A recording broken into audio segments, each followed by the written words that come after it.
Assalamualaikum warahmatullahi wabarakatuh. Perkenalkan, nama saya Dika Haidar Al-Asabi dengan NPM 2114151015. Saya adalah mahasiswa jurusan Kehutanan Fakultas Pertanian Universitas Lampung angkatan 2021. Jadi, di video kali ini saya akan mempresentasikan hasil kerja saya dalam PPT berupa judul Peran Hormon dalam Metamorfosis Serangga. Poin-poinnya ialah ada pendahuluan, kemudian tipe-tipe serangga kaitannya dengan metamorfosis, dan ada kesimpulan. Yang pertama ialah pendahuluan. Setelah menetas, hewan akan berkembang menjadi organisme dewasa. Perkembangan pasca lahir tersebut terjadi ada dua, yaitu secara langsung dan secara tidak langsung. Perkembangan secara langsung ialah perkembangan tanpa melalui stadium larva, di mana perkembangan ini melibatkan periode pertumbuhan yang berlangsung dengan lancar dan cepat sekali. Selama periode ini, umumnya berlangsung perubahan-perubahan seperti yang pertama proporsi tubuh, kemudian yang kedua masturasi gonad secara bertahap, dan yang ketiga awal perilaku berkembang biak sudah mulai terlihat. Lalu, hewan-hewan yang melaksanakan perkembangan secara langsung ialah antara lain berupa kelompok mamalia dan kelompok aves. Dan ini adalah perkembangan secara tidak langsung, yaitu perkembangan melalui satu atau lebih stadium larva, di mana terjadi sebelum mencapai keadaan dewasanya. Salah satu contoh dari kelompok hewan yang melakukan perkembangan secara tidak langsung ialah serangga. Serangga setelah melalui stadium larva akan melanjutkan ke stadium dewasa melalui suatu proses transformasi yang dinamakan dengan metamorfosis. Kedua, tipe-tipe serangga kaitannya dengan metamorfosis. Berdasarkan hubungannya dengan metamorfosis, maka dibedakan tiga macam tipe serangga, yaitu ametabola, holometabola, dan hemimetabola. Untuk ametabola adalah tipe serangga yang tidak mengalami metamorfosis. Dengan kata lain, serangga-serangga ini memiliki perkembangan secara langsung, misalnya pada springtail-nya dan bristletales-nya.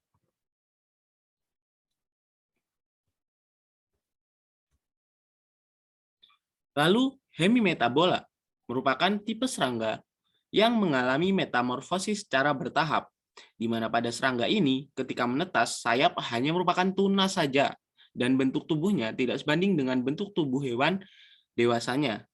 Dengan terjadinya pengelupasan kulit, maka konfigurasi serangga itu ialah semakin sempit dan mirip hewan dewasanya. Kemudian sayapnya menjadi sempurna dan kematangan seksual tercapai pada pertukaran kulit terakhir. Kemudian, holometabola adalah tipe serangga yang mengalami metamorfosis secara tiba-tiba. Telur-telur serangga yang sudah menetas akan membentuk larva yang dinamakan dengan tempayak, ulat, dan jaringan larva. Pembentukan tubuh dewasa yang sama sekali baru, yang organ-organnya serta sistem-sistemnya berkembang dari kelompok-kelompok sel yang khusus untuk setiap organ yang dinamakan sebagai keping-keping imaginal. Keping-keping imajinal tersebut nantinya akan berkembang bentuk antena, mata, mandibula, organ-organ genital, pasangan maksila pertama dan kedua, kemudian kaki-kaki serta sayap.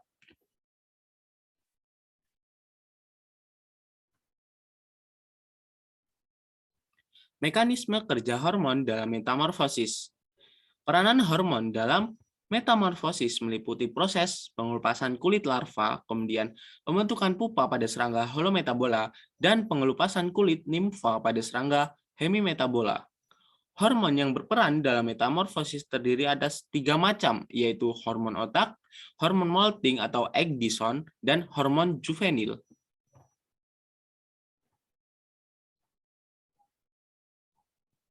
Hormon otak disebut juga ekdisiotropin, disimpan di dalam corpora cardiaceae.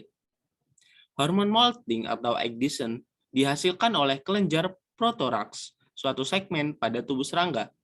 Hormon ini dinamakan hormon prothoracic gland atau disingkat menjadi PJH. Hormon juvenil atau JH dihasilkan oleh korpora alata sepanjang kelenjar endokrin yang terletak di dekat otak. Hormon otak mengandung kolesterol, yaitu suatu senyawa steroid atau berupa protein rangkaian senyawa polipeptida. Hormon juvenil masih belum jelas benar strukturnya bagaimana.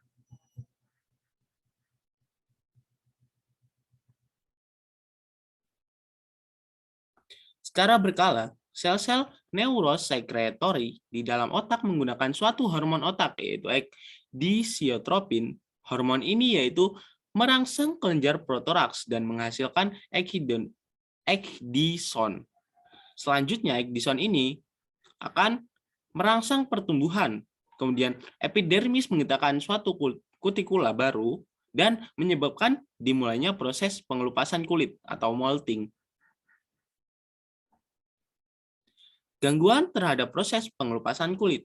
Yang pertama ialah proses pengelupasan kulit dapat dihambat oleh senyawa kimia tertentu. Hal ini dibuktikan melalui suatu percobaan dengan menggunakan senyawa kimia yang diekstrak dari pohon nen atau dengan nama Latin Azadirachta indica. Hasil percobaan menunjukkan bahwa terjadi proses penghambatan dalam proses pengelupasan kulit atau molting. Penghambatan ini disebabkan oleh adanya penolakan dan pembelokan, sehingga menghambat sintesis ecdison dalam jaringan. Kesimpulannya adalah metamorfosis pada serangga merupakan salah satu contoh pengontrolan pada proses morfogenesis yang dikendalikan oleh hormon, yaitu berupa hormon otak, hormon molting, dan hormon juvenil. Ketiga hormon ini saling berinteraksi satu dengan yang lainnya. Kemudian, metamorfosis merupakan proses transformasi dari stadium larva ke stadium dewasa, di mana prosesnya dimulai dengan proses penggetahan hormon otak, kemudian merangsang kelenjar protoraks menghasilkan hormon molting, dan sementara itu, hormon juvenil berperan menghambat dan mengontrol metabolisme agar tidak terlalu cepat dewasa. Kemudian, hormon yang mengendalikan metamorfosis tersebut merupakan produk dari kerja gen yang secara bergantian dan mengontrol kerja gen lainnya.